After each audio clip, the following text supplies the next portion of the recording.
திருப்புகழின் 68வது பாடலின் சொல் விளக்கம். இப்பாடலை ஏற்கனவே நமது யூடியூப் சேனலில் பதிவேற்றியுள்ளேன்.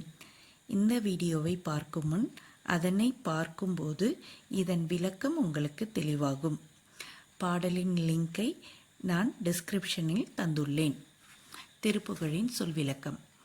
பெருத்த வயிறு சரியவும், முடி நரைக்கவும், வரிசையாய் இருந்த பற்கள் ஆடவும், முதுகில் கூன் விழவும், உதடுகள் தொங்கி போகவும், நடக்க உதவ ஒரு கையானது தடியின் மீது வரவும், பெண்கள் கேலி சிரிப்போடு இந்த வயதான கிழவர் யார் என்று பேசவும், முன்னே இருமல் கின் கின் என்று ஒலிக்கவும், பின்னே பேச்சு குளறவும், கண்கள் மங்கி குருட்டுத்தன்மை அடையவும், செவிட்டுத்தன்மை காதுகள் அடையவும், வந்த நோய்களும் அவற்றின் இடையில் புகுந்த ஒரு வைத்தியனும், உடல் படும் வேதனையும், சிறு பிள்ளைகள், சொத்து எவ்வளவு, கடன் எது, கடன் எது என்று விடாது கேட்டு துளைக்கவும், மிக்க துயரம் கொண்ட மனைவி அழுது விழவும், யமதூதர்கள் வந்து நின்று உயிரை கவர போராடவும், மலம் கட்டுப்பாடு இன்றி ஒழுகவும்,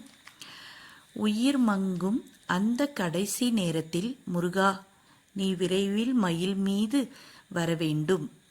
என் அப்பனே வா, ரகுநாயகனே வா, குழந்தாய் வா, மகனே வா, என் கண்ணனே வா, என் ஆருயிரே வா, அழகிய ராமனே வா, இங்கே வா, அரசே வா, பால் குடிக்க வா, பூ முடிக்க வா என்றெல்லாம் அன்போடு கோசலை கூறி அழைக்க வந்த மாயோன் திருமால் மனம் மகிழும் மருமகனே, குரவர் குல இளங்கொடியான வள்ளியை அணையும் அழகா, தேவர்களின் சிறைவாசம் ஒழிய அசுரர் கூட்டம் வேரோடு மடிய அழித்த தீரனே, நிலவும் பாம்பும் நதியும் சூடிய பரமர் தந்தருளிய குமரனே, அலைக்கரையில் மோதும் திருச்செந்தூரில் இன்பமாய் வீற்றிருக்கும் பெருமாளே, நீ எனக்கு மயில் மீது வந்து அருள் புரிய வேண்டும் என்று